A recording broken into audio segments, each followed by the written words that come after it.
Professor Washington Bonfim vai continuar agora com o debate A Cidade que Temos.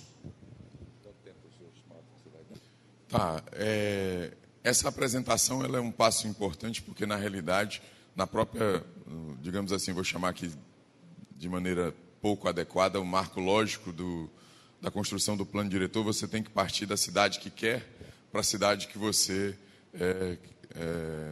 da cidade que você tem, perdão, para a cidade que você deseja. Então, essa apresentação, ela foca, eu queria, assim, ela vai estar disponível lá no site do Teresina Participativa. Todas essas palestras vão estar num canal do YouTube, que foi desde ontem, a palestra do Caminho, a palestra do prefeito, da doutora Heloísa, minhas, que se seguem, da Jamile, vão estar num canal do YouTube que pode ser acessado no link lá de Biblioteca Urbana do site teresinaparticipativa.com.br. Eu queria focar fundamentalmente na questão da Teresina e dados e números e mostrar algo que assim, é o grande, digamos assim, ponto para endereçar nessa revisão do nosso plano diretor. Então, vamos adiante. Bom, a estrutura da prefeitura, na realidade, a prefeitura tem um papel, fora alguns hospitais estaduais e o serviço de polícia, a prefeitura tem um papel absolutamente importante na vida da cidade. Falta o número aqui, nós somos cerca de 16 mil servidores, entre comissionados e servidores efetivos. E na área de educação, cultura e lazer, são 516 equipamentos, sendo 151 as escolas de ensino infantil, 149 de ensino fundamental, 3 teatros, 2 CELs, bibliotecas, museus, equipamentos esportivos. Na área de apoio à economia, são 133 serviços que são ofertados diariamente à população, mercados, centros de produção, capacitação, cemitérios, campos agrícolas, hortas comunitárias, lavanderias comunitárias, os 2 polos industriais, centros de atendimento ao cidadão e ao turista, a pessoa que chega de fora, o cidadão que não é daqui. Na área de saúde e assistência, são 182 equipamentos. O maior hospital da cidade, que aqui está timidamente chamado de pronto-socorro, mas é o HUT, ele é sozinho a maior despesa da prefeitura. Ele consome cerca de 200 milhões de reais a cada ano. Para que vocês tenham uma ideia do investimento que a prefeitura faz em saúde, o orçamento desse ano, entre recursos próprios e recursos externos, é coisa de 3 bilhões de reais, um pouco mais de 3 bilhões de reais. O orçamento da Fundação Municipal de Saúde corresponde a 980 milhões. Ou seja, a saúde é exatamente 1/3 da prefeitura. O prefeito gosta de dizer, a gente faz o orçamento da saúde primeiro, depois faz, e da educação, e depois faz os demais. Isso explica muita coisa das nossas dificuldades, muitas vezes, na área de investimento na prefeitura, né, de investimento urbano na cidade. Então, além do HUT, 2 unidades de pronto atendimento, tem uma para ser entregue, são 10 hospitais de pequeno porte, 6 centros de atendimento psicossocial, 19 CRAS, 4 CREAS, 6 casas de apoio, 74 centros de convivência, 20 outros, né, equipamentos de saúde e assistência e 40 academias de terceira idade. E na área de meio ambiente, são 243 praças, 32 parques ambientais, 4 viveiros, 35 pontos de recolhimento de lixos PRRs, 14 pontos de entrega voluntária e o aterro sanitário. No todo, são 1.160 serviços que são abertos, uma grande parte deles durante a semana. Os hospitais, obviamente, praticamente 7 dias por semana, 24 horas por dia. Então, essa é a estrutura da prefeitura que está a serviço do cidadão teresinense. Bom, já foi mencionado aqui, mas adiante eu vou falar de novo. Na década de 70, né, essa é a nossa taxa de crescimento populacional, né? Na realidade, ela teve um pico lá na década de 80, 5,33% ao ano, mais tarde eu vou dar números absolutos, é muito impressionante o que a cidade cresceu de 1980 para cá, né? E essa tendência de crescimento populacional, ela vem se reduzindo de maneira muito rápida. Hoje a gente cresce a taxas basicamente europeias, né?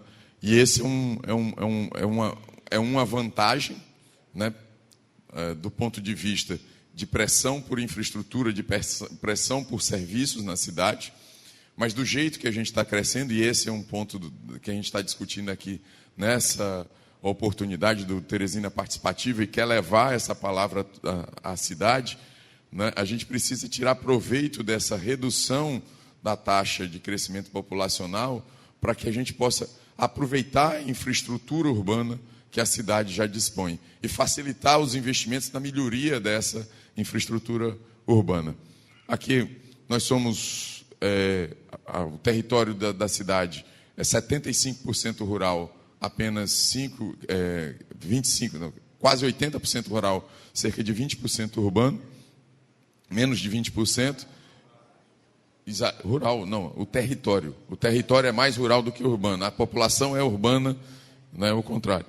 Então, são 800 mil habitantes na zona urbana, que ocupa pouco menos de 20% de todo o território.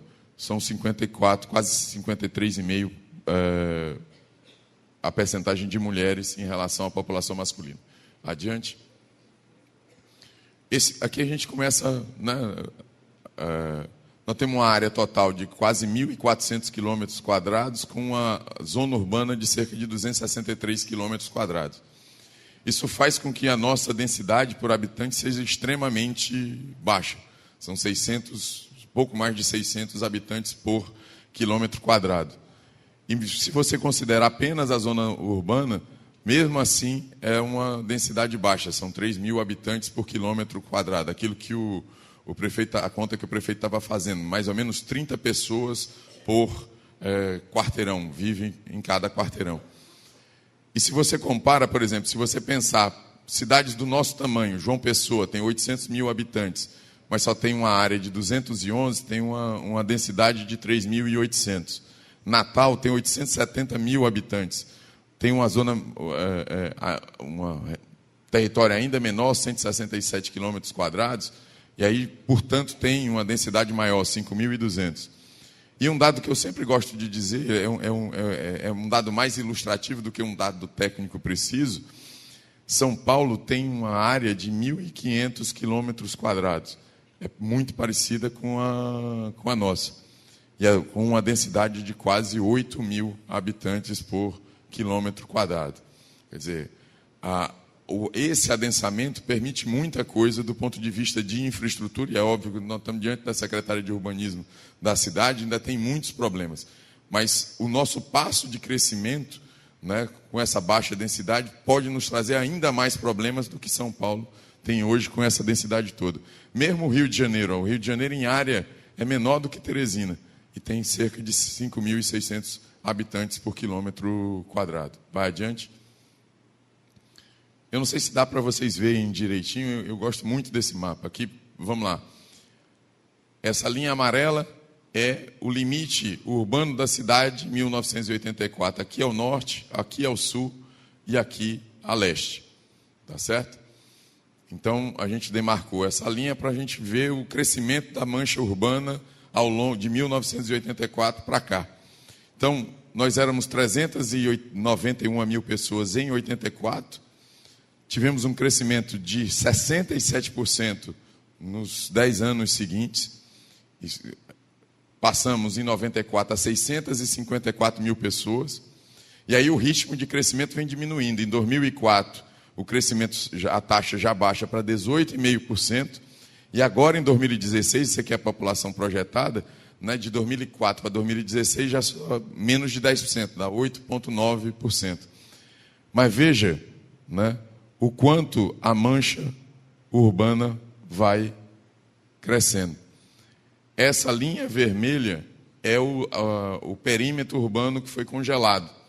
E aqui você ainda tem vazios, porque a gente tomou, para não ter problemas de justiça, os loteamentos que estavam pré-aprovados na data da sanção pelo prefeito, eles foram considerados no perímetro urbano, para você não ter problemas de direito adquirido. Então, na realidade, a cidade tem crescido para norte menos, muitíssimo na região sul da cidade, especialmente nessa franja aqui, Angelim e Portal da Alegria, e também tem avançado aqui na região sudeste e na região leste. Estou pensando aqui na divisão de SDUs. É esse problema aqui que a gente, né, precisa enfrentar na questão do plano diretor. À medida que a gente diminui o crescimento populacional, a gente continua avançando do ponto de vista de crescimento territorial. Então, as pessoas, quem mora no Portal da Alegria, ou no Judite Nunes, ou no Orgulho do Piauí, leva 40, 45 minutos, 1 hora, para chegar no centro da cidade. Obviamente, faz isso 2 vezes por dia. Então, você tem pelo menos 1h30 gasta, seja no transporte particular, seja principalmente no transporte público. Então, a qualidade de vida e os problemas de infraestrutura vão, obviamente, sendo acrescidos. Vamos adiante?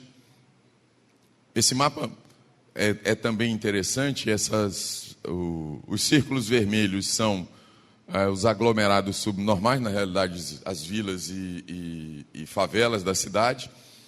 Nós temos 112 desses assentamentos precários pelo IBGE, onde vivem hoje 130 mil habitantes. É muito mais do que 10% da nossa população, cerca de 15% da população urbana total da cidade. 13%, né? Um pouco mais de 13%. Tem 103 parques e residenciais e 27 empreendimentos Minha Casa Minha Vida. Os pontos vermelhos, o tamanho tem a ver com a dimensão de domicílios. São esses aglomerados subnormais, aqui na zona sul, aqui na região do Lagoas, aqui nas zonas leste e sudeste, e aqui na zona da Santa Maria da Codipe, né, no Rio. Desculpa, acima do rio Puti. E os círculos pretos são os empreendimentos os vazios, tá certo? E os verdes não dá para distinguir muito, mas eles estão muito concentrados, então fica mais fácil de ver. São os empreendimentos Minha Casa Minha Vida que foram, né, feitos ao longo dos últimos pouco menos de 10 anos, a essa altura 10 anos, né, na cidade. Então, na realidade, né, quer dizer, a gente está ocupando cada vez mais, né, essa franja do território, cada vez mais a periferia. O prefeito colocou isso de maneira muito clara ontem. Você coloca você segrega a população mais pobre, você tem mais dificuldade de oferecer serviço, existe um custo para essa população. E o Minha Casa Minha Vida, né, quer dizer, tornou isso talvez até mais importante E agora não adianta mais, a gente tem que prover os serviços e ir resolvendo essa questão de infraestrutura. Adiante. Aí, outro ponto que foi mencionado ontem, muito rapidamente, assim, a nossa fragilidade do ponto de vista econômico. Quer dizer, essa expansão se dá num contexto de uma economia cuja renda per capita é muito baixa em relação mesmo ao conjunto das capitais nordestinas. Então, né, aqui estão os setores em que estão divididos o produto interno da cidade. O setor de serviços é cerca de 50%. Aqui a renda, 56%, está entre 2% e 5%. Esse aqui mascara muita coisa, fica 55%. Mas aqui boa parte, por exemplo, dos servidores públicos, que nossa cidade tem uma participação muito grande, né, do setor público na sua economia, está nessa faixa aqui desses 56%. Mas é importante ressaltar que é uma linha ascendente, quer dizer, Teresina tem um crescimento, para fechar com o caminho ontem, né, o Saraiva apostou certo, nós crescemos de maneira muito importante sistematicamente. Uhum. Adiante. E aí, o problema que também foi colocado inicialmente, quer dizer, além do problema da expansão da mancha urbana com uma população relativamente, quer dizer, com muitos problemas de renda, vamos falar assim, o problema que foi colocado ontem pelo prefeito. Aqui é o crescimento da frota de veículos de 2005 a 2016. No total são 183, quase 184% nesse conjunto de anos. E se vocês prestarem atenção, aqui são as taxas por ano. Então, aqui de 2006 até aqui, 2011, então 6, 7, 8, 9, 10 e 11, nenhum ano teve uma taxa menor do que 10%. Né? Então, é uma velocidade muito grande do crescimento da frota de veículos, não é à toa. E aí, um ponto, o pior ano da série é 2016, é 4,3%, de crescimento. Lembrando que dos últimos 2 anos, na economia como um todo, em 2015 a gente regrediu em termos de PIB em cerca de 4%, em 2016 também, e ainda assim a frota de veículos teve um crescimento ascendente, né? Quer dizer, teve uma taxa de crescimento ascendente não, um crescimento positivo. E aí você, em 2015, 6,1%, em 2016, 4,3%. E aí, outro problema, né, com uma participação relativa de motos e motonetas muito acentuada. Hoje é mais de 40% da frota com tendência de crescimento, né? Adiante. Aqui a questão dos serviços da rede municipal, é o nosso maior orgulho, os índices do IDEB, né? Aqui a questão, né, reflete um pouco dessa problemática da renda na cidade, né?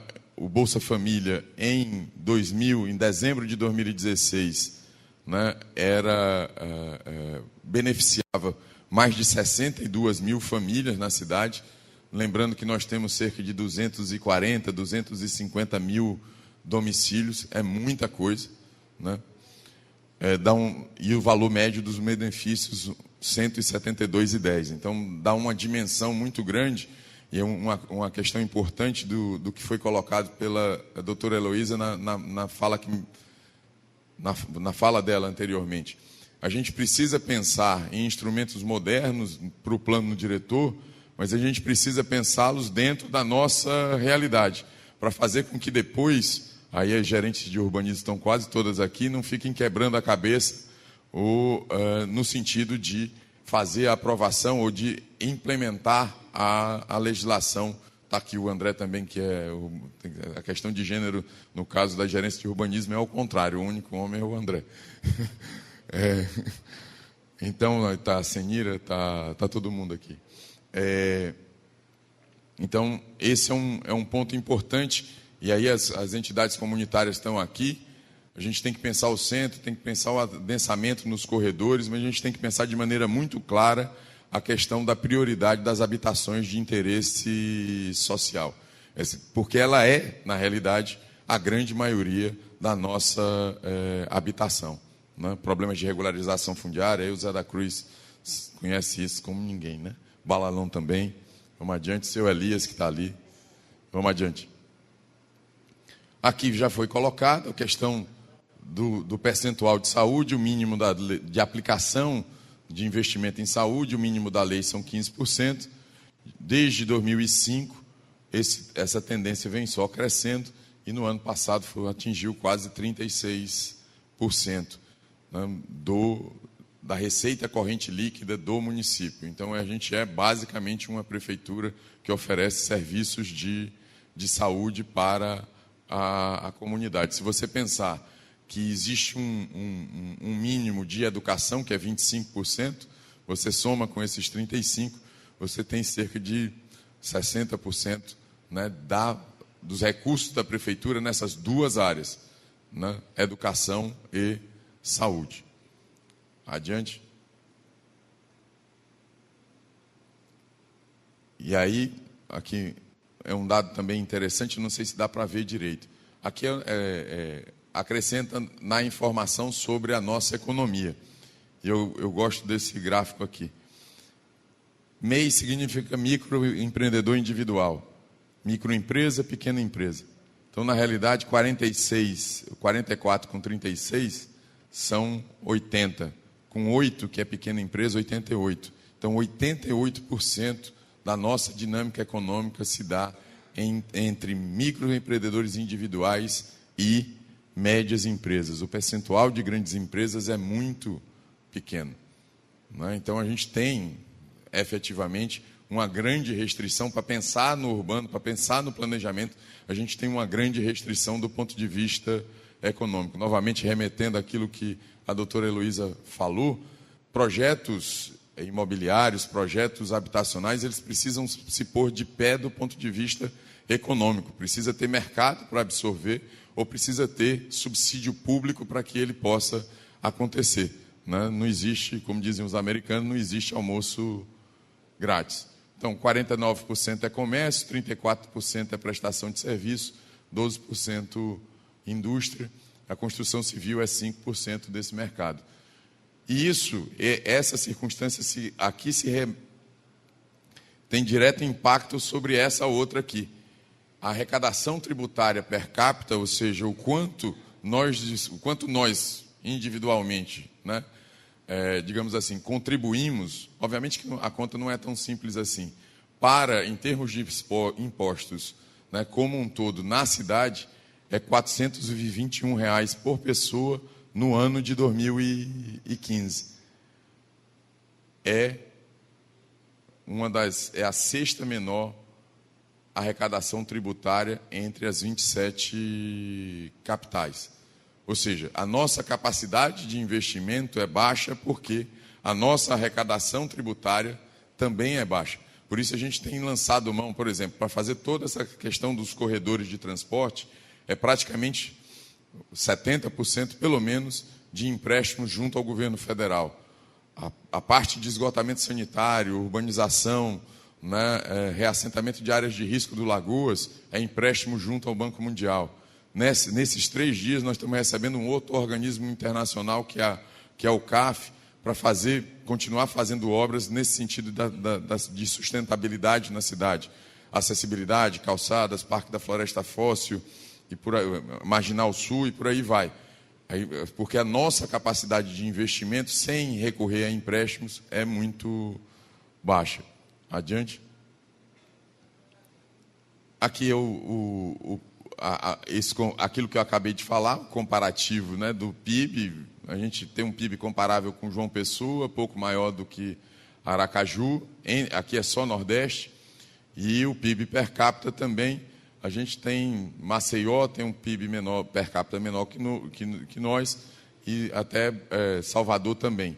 Mas todas as outras capitais. Então, a gente está, mesmo entre as cidades nordestinas, a gente está né, disputando ali os últimos lugares.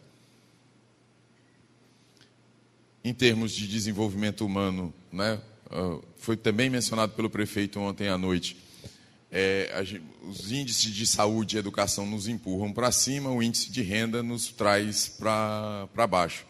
Então, é o 8º do Nordeste. O gasto per capita em saúde é uma outra maneira de ver aquele dado lá dos 36%. O nosso gasto em saúde, o nosso investimento em saúde por habitante é cerca de R$ 1.063.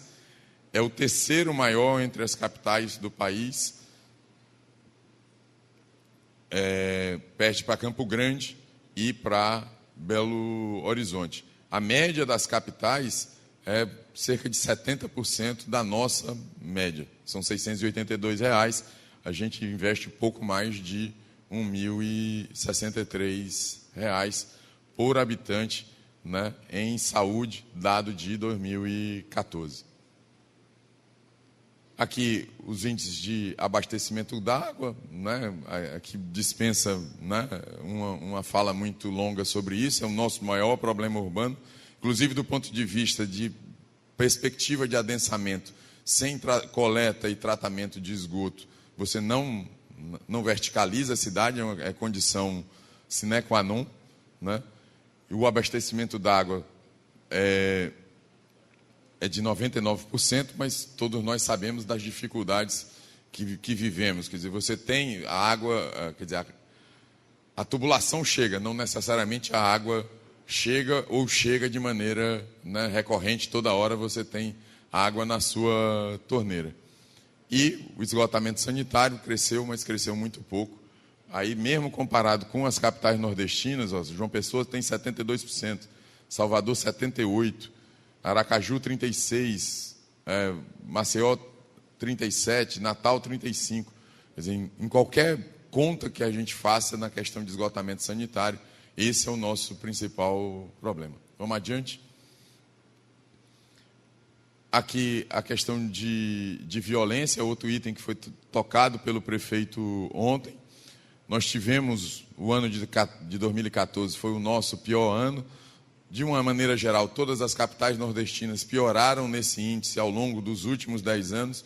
É uma coisa que está por ser explicada. O período de maior crescimento econômico das últimas décadas correspondeu no Nordeste ao maior período de crescimento da violência, principalmente violência, né, letal, armas de fogo, né, assassinatos. E Teresina teve um pico extraordinário aqui no ano de 2014, vem declinando isso, mas é um problema, o problema de insegurança é grande.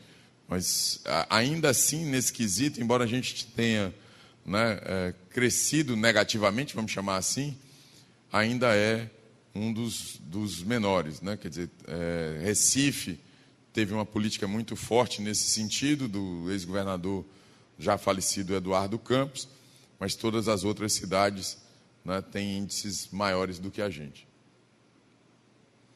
Bom, eu vou passar isso rápido, o que é que a gente fez, o que é que a gente está tentando construir a partir desse evento, com a participação de vocês, né, nas redes sociais, no Teresina Participativa, com o Colab.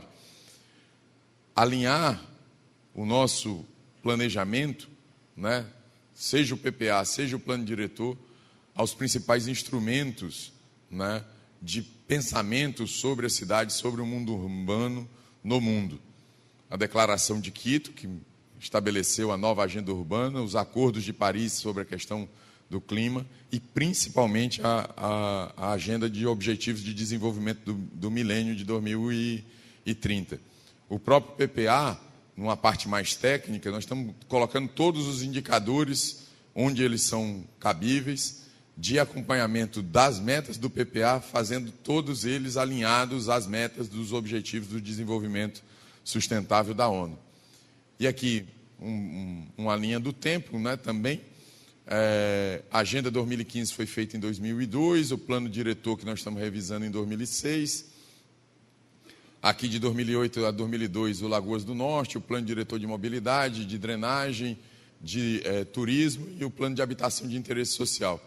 E a partir de 2013, né, a captação de recursos para o plano de mobilidade, a licitação do sistema de transporte, a construção, né, o início da construção dos terminais de integração em corredores, um novo plano de desenvolvimento cicloviário, diretor de cicloviário, um plano municipal de saneamento básico e algumas legislações que até antecederam o plano diretor, o congelamento do perímetro urbano, uma nova lei de calçadas, um novo código de obra, a lei de drenagem. A gente sabe o que a gente está sofrendo nesse ano. Nos últimos 5 anos, esse foi o ano realmente que choveu em Teresina de maneira mais... Todos os anos chove. Teresina não é uma cidade que tenha problemas de chuva, mas nos anos passados era mais concentrado. Esse ano choveu desde dezembro até essa semana, terça-feira, estava chovendo e chovendo bem. Nós já estamos no final de abril e início de maio.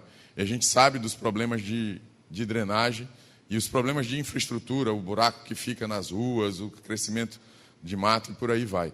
A Agenda 2030, e aqui é novos empréstimos na área de melhoria da receita, organização do serviço para o cidadão, a nova fase do Lagoas do Norte, e agora, né, o PPA e o PEDOT. Adiante, tinha que ter alguém controlando meu tempo. Entendeu? Então, dá para acabar. Bom, os eixos de planejamento é importante, mas vocês já conhecem. Na realidade, a gente está tentando organizar. É muito difícil fazer isso, mas a gente iniciou a partir do PPA de 2014. Deixar de pensar a Secretaria de Educação, a Secretaria de Saúde, a Secretaria de Assistência, a Secretaria disso e daquilo, por departamento. Tentar pensar por eixos. Tentar, assim, olhar para o cidadão de uma maneira mais completa. Obviamente que isso nos instrumentos de planejamento. Não vamos levar muito tempo para conseguir fazer isso intersetorial. Eu acho que a primeira coisa que aparece é a disputa entre os profissionais. Assistente social não conversa com o pedagogo não conversa com o assistente social, o arquiteto tem dificuldade com o engenheiro. Quer dizer, são coisas da nossa vida, da nossa organização.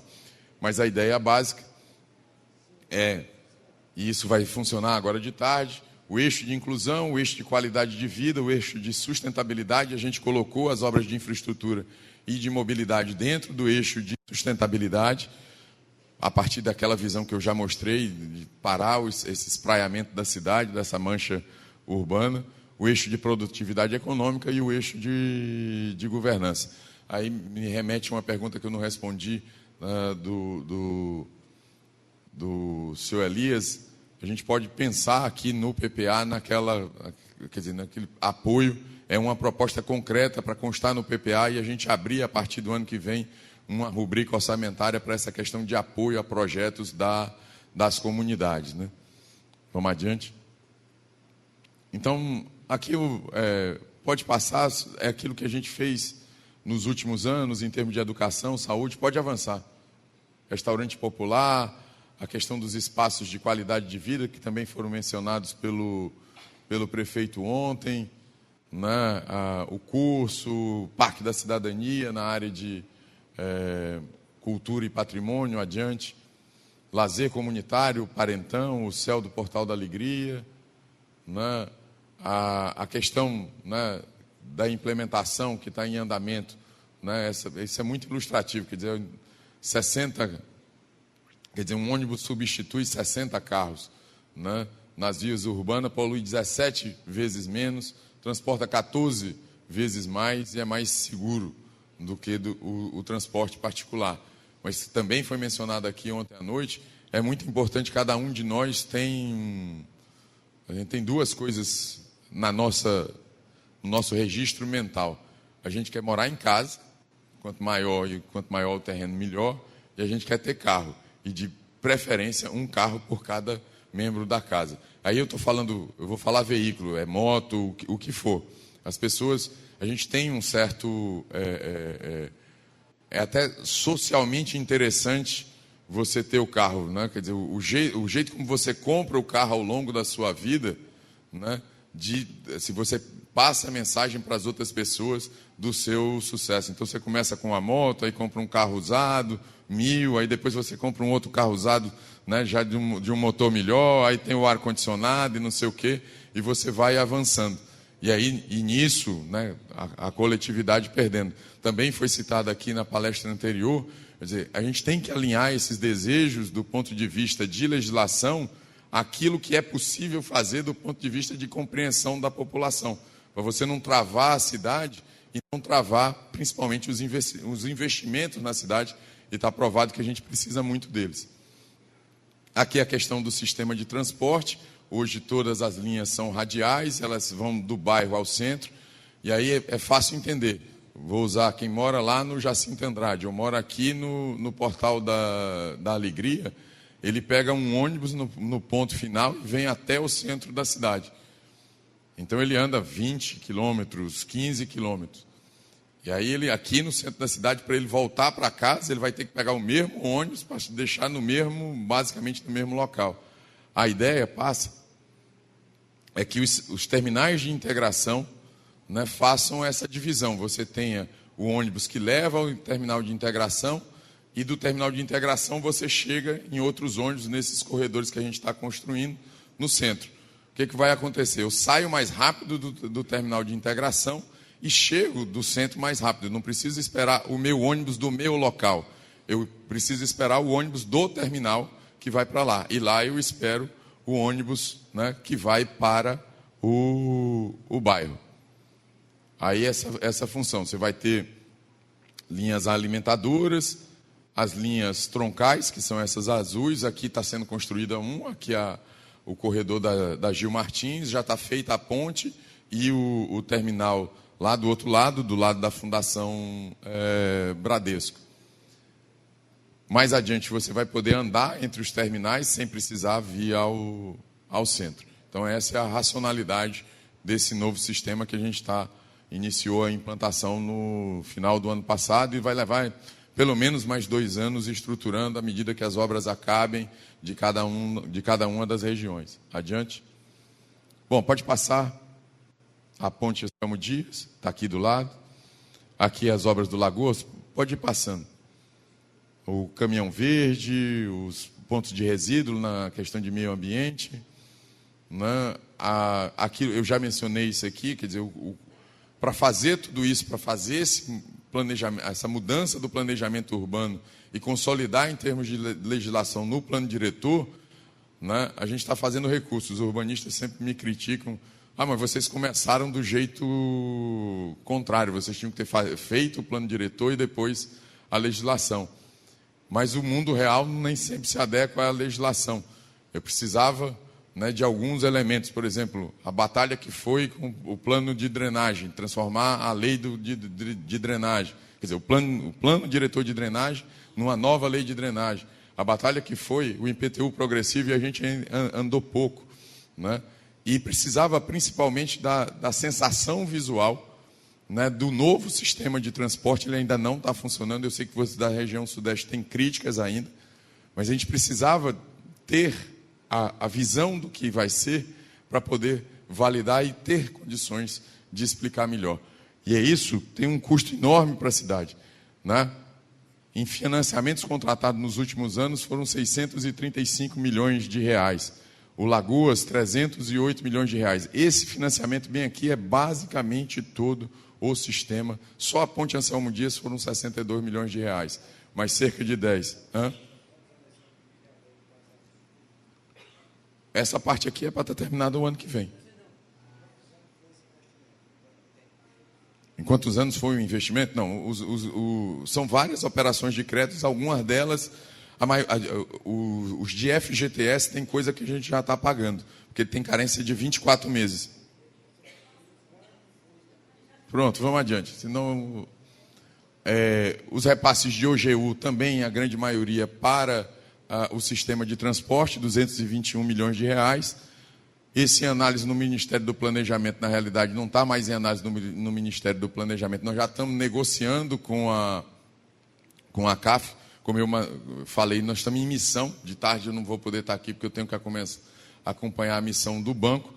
Um empréstimo de 159 milhões de reais, que aqui para a Zona Sul compreende alguns projetos de requalificação urbana da Vila da Paz e a Marginal Sul, ou seja, a melhoria da Estrada da Alegria. Que vocês sabem, quem é daqui sabe, quase todo mundo é daqui, a importância, o quanto cresceu a região sul da cidade, naquela região da Manuel Aires Neto, Parque Sul, na região do aterro sanitário, até mais em cima lá no coisa, em função do Minha Casa Minha Vida, até mais em cima na região do Portal da Alegria, mas nós não vamos chegar lá nessa etapa nem com esse dinheiro. Emendas parlamentares, 30 milhões. Mas esse custo de 1 bilhão de reais em empréstimo é o custo da agenda de reformulação do planejamento urbano da cidade. Por isso a gente precisa do engajamento de vocês. Por isso a gente precisa, porque a cidade como um todo vai pagar por isso nos próximos anos, né?